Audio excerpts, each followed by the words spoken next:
பாடலுக்குள் இருந்த அத்துணை தெய்வங்களின் ஒட்டுமொத்த ஆற்றலை தாங்கிய சபை என்று உணர்ந்தோரெல்லாம் உள்ளுக்குள் இருந்து உணர்ந்தோரெல்லாம் அமர்ந்திருக்கும் சிவையிரவு பெருவிழா என்ற அகத்தியன். உணராதவர்கள் உணர்ந்தோரிடம் அறிந்து கேட்டு பெற்றுக் கொள்ளுங்கள் என்று அகத்தியன் உரைக்கும். சித்தனோடும் சிவசபை சீடனோடும் தொடர்பு கொண்டு சிவசபையின் மாண்பினை அறிந்து கொள்க. உயர் ஞானம் எதுவென்ற நிலையை ஒரு பண்ணின் மூலமாக அளித்தான் சீடன். எங்கே? அதற்குள் சென்றான். ஒரு பண்ணின் மூலமாக பிரபஞ்ச மகாசபையினுடைய ஒட்டுமொத்த வடிவத்தை உணர்த்தினான். இதுவே உயர் ஞானத்தை உணர்ந்து கொண்டோனுக்கு ஒரு குருவிற்குள் அத்துணை வடிவத்தையும் காண்பார்கள். ஆலயம் தேவையில்லை. இவன் உரைத்தவாறு காவடி எடுத்து அலைய வேண்டிய அவசியம் இல்லை. நடைபயணம் செல்ல வேண்டிய அவசியம் இல்லை. எத்தகைய குன்றுகளிலும் ஏறி அமர்ந்து தலை கீழாக ஒற்றை காலை தூக்கி தவம் இருக்க வேண்டிய நிலையில்லை. இங்கு அமர்ந்த 1.25 நாளிகையில் கைலாயத்தை சுட்டி காட்டும் சபை என்ற அகத்தியன். அதுவே இறை மகா சபை தலம். அவ்வாற்றலை தாங்கியவன் இறை மகா சபை ஆசான் என்று அகத்தியன் உரைத்து அமர்ந்திருக்கின்றோம். எங்கும் செல்லாது உங்கள் நினைவிலேயே வாழ்ந்து கொண்டிருக்கின்றேன் ஐயா. என் நிலை மறந்து உன்னிலையோடு வாழ்ந்து கொண்டிருக்கின்றேன். வருங்காலங்களில் ஏராளமான மக்களை உங்கள் திருவடிகான அழைத்து வர வேண்டும். அதற்கான அனுகிரகம் ஆசையும் சகடையும் மூலம் அதற்கு எவ்வளவு செலவானாலும் அதையும் பொறுப்பேற்று உங்கள் திருவடிகளுக்கான உங்கள் திருக்கட்சிக்கான அழைத்து வர வேண்டும் என்று உத்தரவு. நீர் முயலும் போது அதற்கான பணிகளை ஆற்றுபவன் அகத்தியன் என்று உரைக்கின்றோம். யாமே அமர்ந்து அத்துணை பணிகளையும் சபையில் ஆற்றிய பணிகள் எத்தகைய பிரம்மாண்ட நிலையில் அமர்ந்திருக்கின்றது என்று உற்று நோக்குங்கள். அகத்தியன் ஆற்றும் பணி. அகத்தியனுக்குள்ளிருந்து சிவமகா வாழைச்சித்தன் ஆற்றும் பணி. சிவமகா வாழைச்சித்தனுக்குள் இருந்து அத்துணை சீடர்களின் சரணாகதி நிலைகளும் ஆற்றும் பணி என்ற அந்நிலை விரைவில் வந்தடைய அகத்தியன் நல்லாசி வழங்குகிறார். கேட்கும்போது நீ என்னத்தை கண்ட அப்படின்னு கேட்கிறாங்க ஐயா. என்னை கண்டேன் என்று ஆதாரங்கள் கூறி உன்னை தொடர்ந்து கொண்ட சீடர்களும் ஆதாரங்கள் உரைத்து வைத்துக் கொள்ளுங்கள். அவரவர்கள் உரைத்த இத்தகைய நிலைதனை பறைசாற்று நிலை சாதனத்தில் பதிய வைத்திருக்கின்றோம் அல்லவா? அவனிடம் காட்டு. 3 மாத காலம் ஒருவன் இச்சாதனத்தின் மூலமாக வருகின்ற சிவசூட்சம நூலினுடைய ஆசிகளை கேட்டு அவன் ஞானியாகவில்லை எனில் அவன் பிணம் என்று அகத்தில் உரைக்கின்றோம்.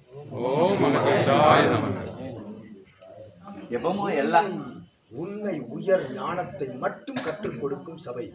எவரிடம் அது எதையாவது எதிர்பார்த்து சித்தன் அமர்ந்திருக்கின்றானோ, எவரிடம் அது எதையாவது கொடுங்கள் என்று இதுவரை வினவி இருக்கின்றானோ, சரணாகதியை மட்டும் கொடுங்கள், உங்கள் சந்ததியர் முதற்கொண்டு வாழ வைப்போம் என்ற அருட்கட்டளையை அருள் வேண்டுகோளை மட்டுமே உரைக்கும் ஆசான். சென்று கொண்டு வந்ததை காட்டு அப்படிங்கிறாங்க.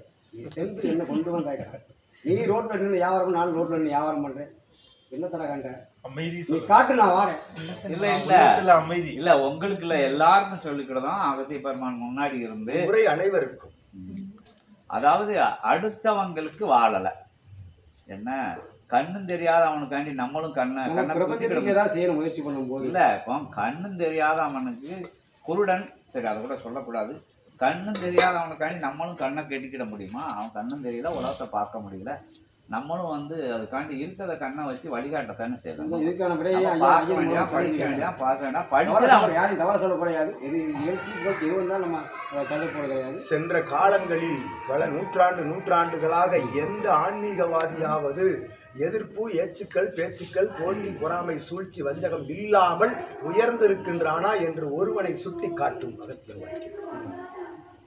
எவன் ஒருவன் எத்தகைய வார்த்தையை உதித்த பொழுதும் உமக்கு செவி 2 இல்லை என்று நீர் நடைபோடு.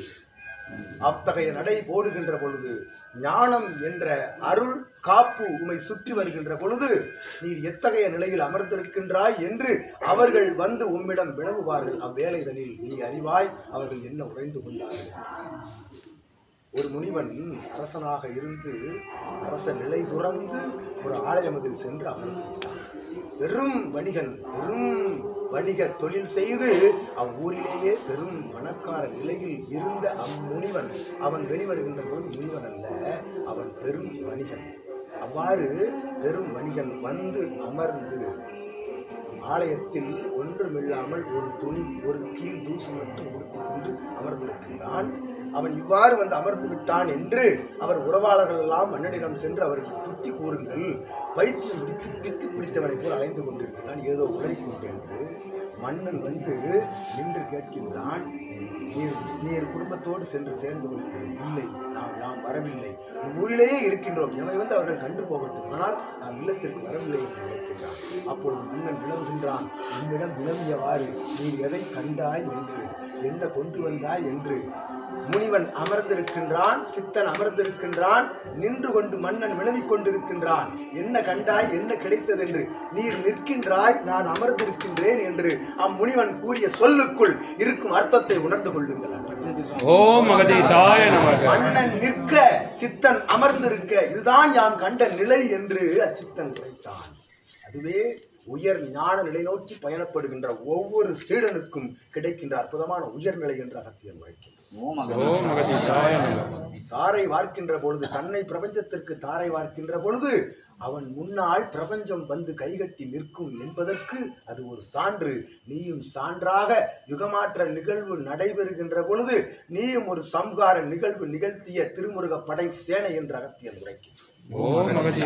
நிலையை பூ உலகம் அறியும் விரைவில் என்று அகத்தியன்.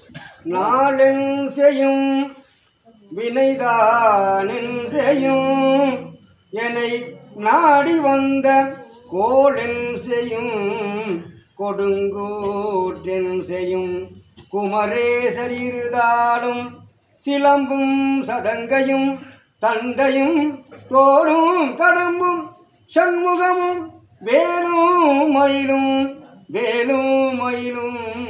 எமக்கு முன்னே தோன்றிடுமே.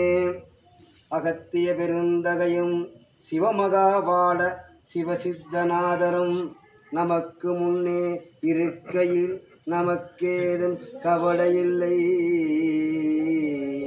நமக்கேதும் கவலையில்லை.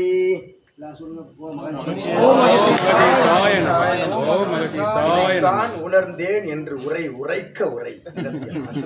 ஓம் மகதீசாய திருவடி சரணம். சிவமகாபால சித்தர்